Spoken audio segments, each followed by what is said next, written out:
Jornal das 6, entrevista. Já está aqui conosco no estúdio o advogado Felipe Azevedo, presidente da comissão da Law and Economics da Ordem dos Advogados do Brasil do Rio Grande do Norte. Boa noite, doutor Felipe. Boa noite, muito obrigado pelo convite. O governo federal assinou na semana passada o decreto presidencial que dá mais liberdade econômica no Brasil. O que isso significa?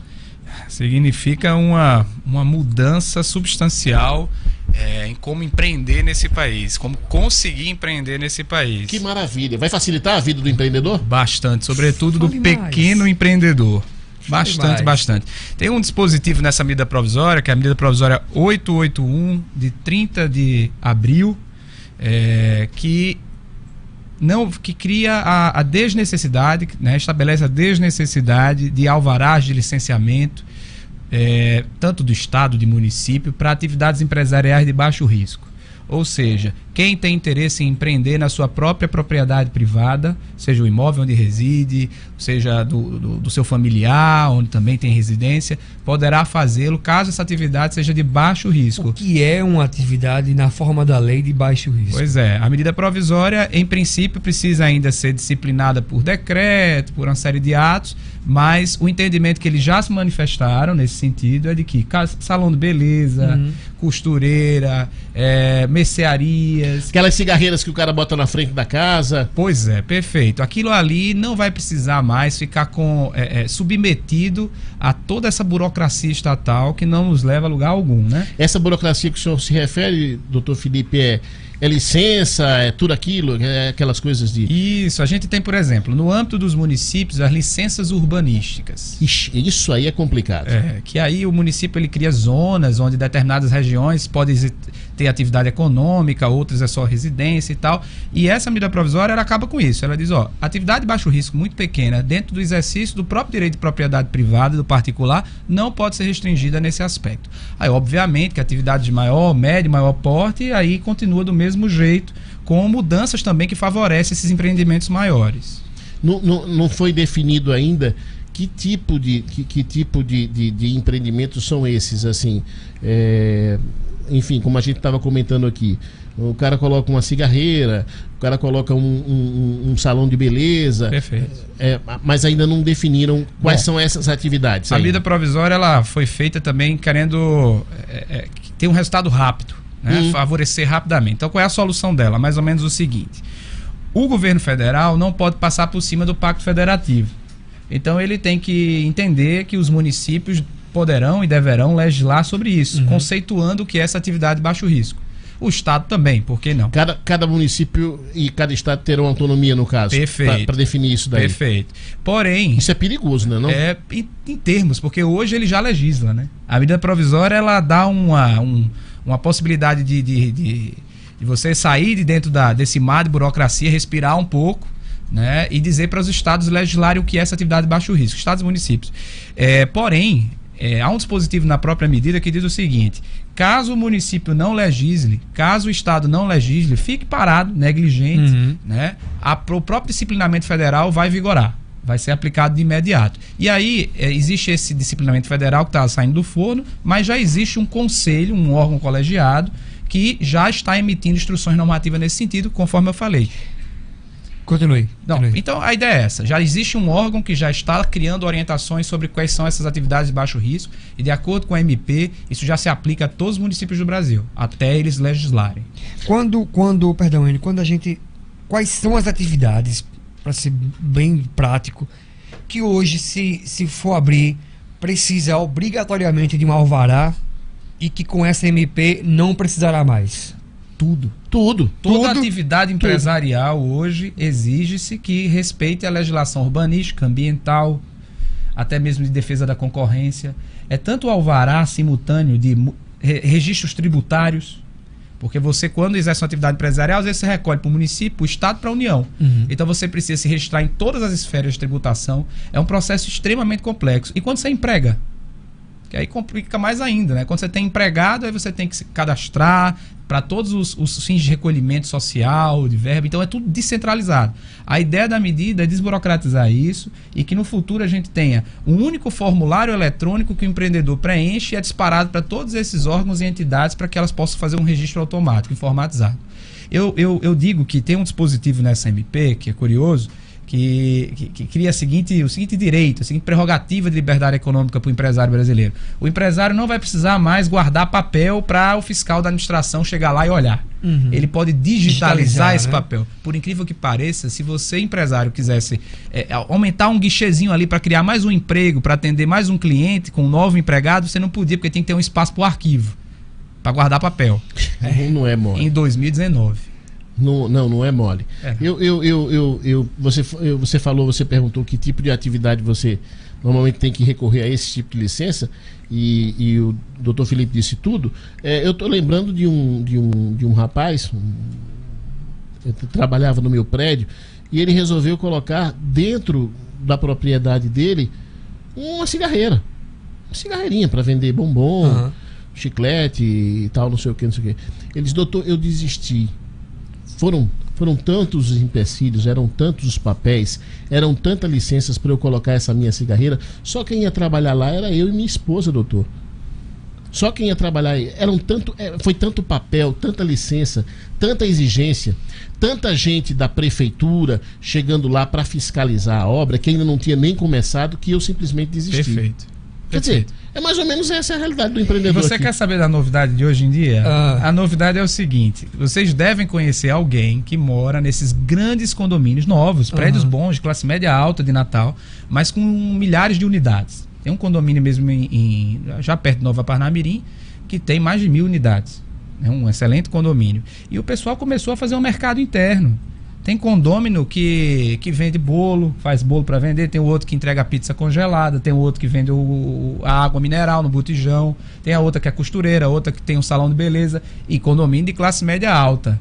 Né? Se a Covisa hoje, sem a MP, aliás, hoje não, que a MP já está valendo, mas até o final de abril, se chegasse lá, fechava tudo.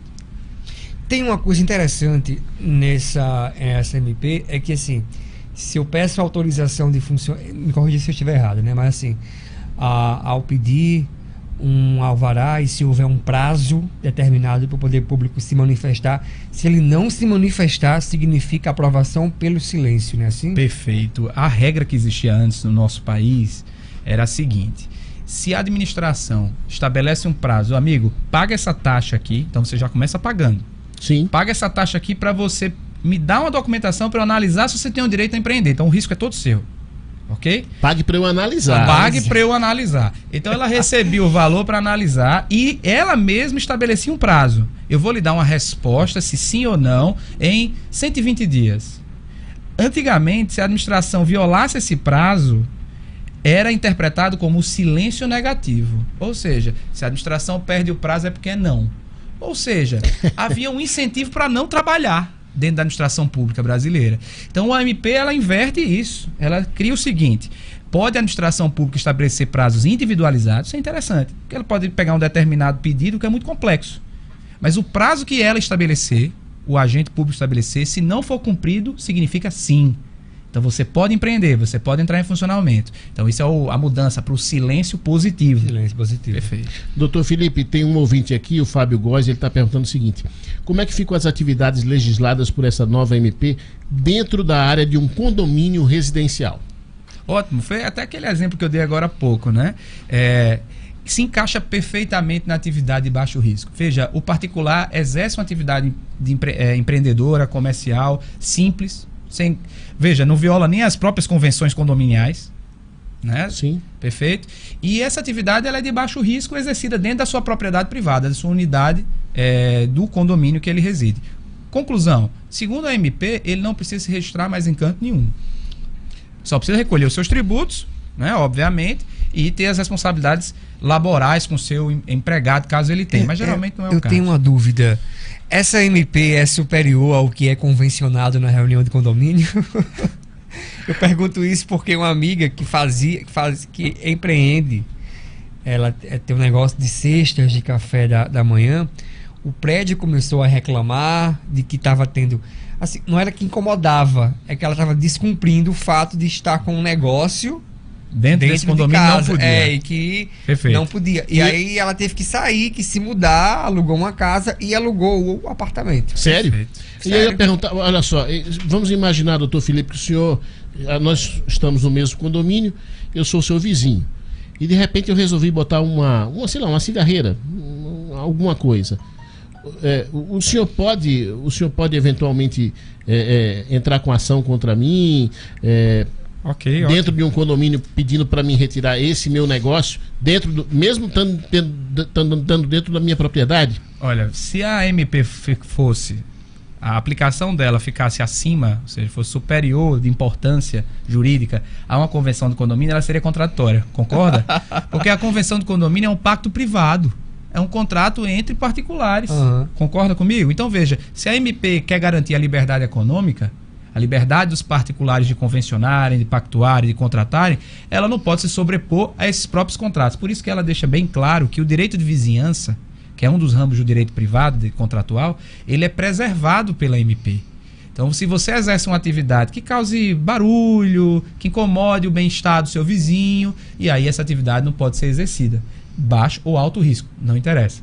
Se tiver no pacto de que não pode... Que não pode, o pacto prevalece. A ideia é liberdade e livre iniciativa. O senhor falou que esse decreto presidencial que dá mais liberdade econômica no Brasil. O senhor acredita que essa medida especificamente melhora a economia? Muito, muito, muito mesmo. E melhora a economia e melhora o Estado também. A arrecadação do Estado tributário. Porque esses empreendimentos, que, por exemplo, a gente mencionou alguns aqui. Você falou da mercearia, da cigarreira, eu falei do salão de beleza, da costureira. Esses empreendimentos, eles não têm nenhum incentivo para se regularizar. O que significa isso?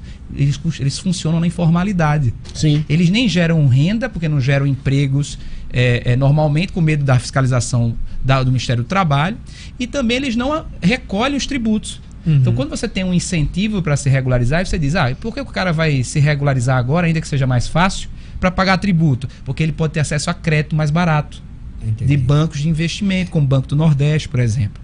Então, ele pode não só exercer a sua atividade formalista, sem correr risco de sofrer uma fiscalização e ter seu patrimônio dilapidado numa fiscalização dessa, como ele também pode ter acesso a créditos subsidiados e expandir o seu negócio, gerando mais emprego e renda. Como foi que ficou a questão de horários? Porque essa MP também tem uma questão de horário, de que poder público e sindicatos não podem mais intervir no funcionamento de comércio para fixar horário, a não ser que vá mexer com o sossego público. Ou com as próprias garantias trabalhistas que a Constituição consagra, né? Veja, em Natal, todo respeito à Câmara dos Vereadores de Natal, até porque foram várias legislaturas diferentes, mas Natal é um município que adora legislar sobre supermercado. Adora, é um negócio extraordinário. Se você botar na consulta lá na internet, no Google da Câmara, você vai ver supermercado, legislação do município de Natal. Vai achar umas 200. E é tudo para restringir funcionamento, porque eu não sei. Então, por exemplo, já teve lei em 1999... Os caras têm fixação em supermercado. Fixação. É um fetiche. Total. Então, em 1999, você tem uma lei que diz que o supermercado só pode funcionar até determinado horário e que não pode funcionar no domingo no mesmo expediente. Tem que ser um expediente reduzido, comparado com de segunda a sábado. Aí você pergunta, por quê? Qual é o impacto no sossego da população que um supermercado X, Y produz? E aí porque teve uma época, né, doutor, que até alguns supermercados estavam dizendo que iam começar a operar 24 horas, né? Perfeito. E chegaram a operar. Chegaram a operar. Mas aí depois a gente tem esse processo de sempre produzir normas restritivas ao funcionamento desse empreendimento de Natal. Eu não entendo por quê. De modo que eles, enfim, cansaram de lutar contra, cansaram de propor ação de inconstitucionalidade contra essas leis. Resultado, se o empreendedor quer funcionar 24 horas, significa que ele vai gerar mais emprego. Porque inclusive, destacar que hoje em Natal existiam supermercados 24 horas. Hoje em Natal são pequenos negócios, essas conveniências que se proliferaram, né? Que são 24 horas, que acaba virando um ponto ali de encontro da galera, onde você encontra de tudo. Outro dia, uma delas me salvou porque eu precisei comprar leite de madrugada e tinha uma conveniência dessas que tinha leite para vender. Olha, essa sua intervenção é fantástica, por quê? Porque mostra que o Estado, quando faz bobagem, ele o particular e a iniciativa privada sempre conseguem arrumar uma solução. Né? Nós, consumidores e empreendedores, conseguimos arrumar uma maneira de sair dessa limitação irracional do poder público. Agora veja que interessante, a gente ainda paga o preço. Porque esses empreendimentos, por serem menores, não trabalham com a economia de escala, consequentemente praticam preços mais altos. Isso. Então, a intervenção na liberdade econômica, e a medida provisória fala disso também, tem que ser previamente analisado, ou seja, uma lei, um regulamento do IDEMA, por exemplo, tem que ser previamente colocado como objeto de um estudo do impacto regulatório, ou seja, será que isso vai atingir o fim que vocês desejam? Será que isso não vai causar mais mal para a sociedade do que benefício? E simplesmente isso não acontece no Brasil. Agora essa novidade vem sendo praticada no âmbito federal, né? O CAD já estuda os impactos regulatórios e a ideia da MP é estender isso para tudo. Toda a vida que o legislador pensar, vou limitar a sua propriedade, vou limitar a sua liberdade, ele tem que fazer um estudo prévio para saber se isso vai trazer os resultados que ele mesmo almeja. A gente está falando do legislador, mas e os órgãos que são atividades que não devem oferecer algum tipo de risco potencial? Se de repente um agente de fiscalização, de um IDEMA, de um IBAMA, da SET, algum órgão de entender que tem que fazer algum tipo de intervenção no meu negócio, SMP prevê também algo de proteger? Perfeito. Essa análise do impacto regulatório, ela se aplica a esses IDEMAs, esses IS, que são institutos que têm a natureza jurídica de autarquia, geralmente, né? Então se aplica. Está lá expressamente consignado que se aplica a elas. Elas, antes de limitarem o exercício da atividade econômica, têm que prever o impacto da sua regulação. Natal é cheio de exemplos disso, né? Como o hotel da BRA, que foi para preservar o meio ambiente, foi embargado, isso judicializou, gerou aquela confusão toda, está lá o trambolho na via costeira, tapando a vista nossa, que era um dos objetos, um dos objetivos do impedimento, né, para o mar. Então, todos os efeitos, o negócio deu errado. Mas, enfim, a ideia é o seguinte, a administração pública, portanto, vai ter que respeitar os seus precedentes. O que é que significa? Um fiscal do município, do estado, ia para a cigarreira do lado esquerdo da avenida e fazia análise, está tudo ok, você pode funcionar, concedia a licença ou o alvará. No outro dia, a cigarreira que ia abrir do outro lado da avenida, do lado direito, mesmo empreendimento, mesmo porte, pedia a autorização do município, ia outro fiscal, o fiscal do plantão no dia seguinte. Ele chegava lá, tinha uma interpretação diferente da norma. E porque o sofá estava a menos de 2 metros de distância da porta de entrada, ela já não funcionava, sendo que o do vizinho estava a 1,5 metro. Então veja, isso também acaba com a MP. A MP estabelece que a administração não pode dar tratamento desigual a pessoas em situação idêntica. Ou seja, ela deve respeitar seus próprios precedentes, suas próprias decisões. Por incrível que pareça, essa não era a regra. Que maravilha. Deixa eu te perguntar uma coisa. O Ciro Marques mandou aqui pra gente o seguinte, como o Dinardo falou, esse fetiche de alguns edis da Câmara Municipal de Natal, esse fetiche pro supermercado, o Ciro estava dizendo aqui, essa semana inclusive tem um projeto que proíbe a venda de sacolas. Exato. E tem uma outra lei que obriga a ter empacotador. Ah, é? Olha que interessante. Você tem uma lei municipal que obriga todo empreendimento que se encaixa no conceito de hiper supermercado a ter um empacotador disponível por caixa. E agora tem um projeto dizendo que é proibido vender a sacola. O empacotador vai empacotar com o quê agora? É muito bom. Tem um ouvinte aqui, doutor Felipe. É uma piada. É pra rir. Tem um ouvinte aqui, doutor Felipe, tá dizendo: boa noite, meu nome é Max. Sobre a entrada de mercadorias para guardar no seu apartamento, eu imagino que ele esteja nos apartamentos e tal. E, exemplo, água mineral. O caminhão ou a caminhonete pode entrar para descarregar no bloco ou só na parte de fora? Enfim, ele deve comercializar água mineral, né? Eu conheço um caso de um condomínio que há um morador que comercializa. Veja, isso daí fica naquele limite que a gente tratou agora há pouco. Vai depender desse pacto particular, privado, que você fez quando convencionou no teu condomínio. Então, realmente tem que respeitar a convenção do condomínio. Se ela é restritiva demais, e tem condomínio que parece a União Soviética, né? Doutor Felipe fala em pacto restritivo.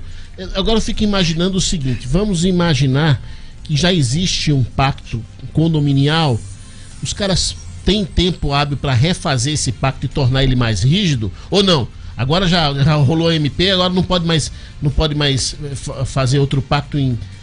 A MP garante que esses contratos, eles serão respeitados. Serão respeitados, antes, não sei. Durante e depois. Tá, a minha pergunta é o seguinte. Rapaz, agora com essa MP aí, liberou geral. Todo mundo dizendo. O síndico dizia, agora liberou geral. Vamos fazer um outro pacto, vamos redigir aqui um outro pacto condominial, restringindo isso e aquilo. Pode ser feito? Pode ser feito. Geralmente é feito pela assembleia do condomínio, aquela reunião que é bem animada, né?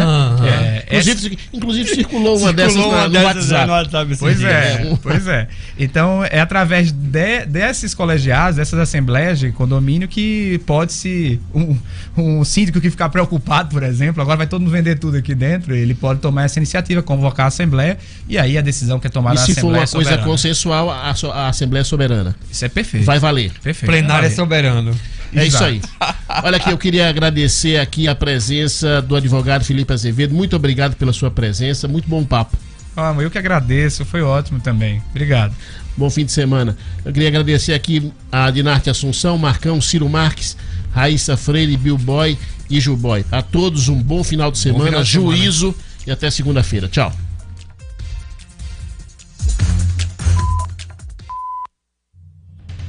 A 96 apresentou Jornal da 6. Com Enio Cinedino e Dinarte Assunção.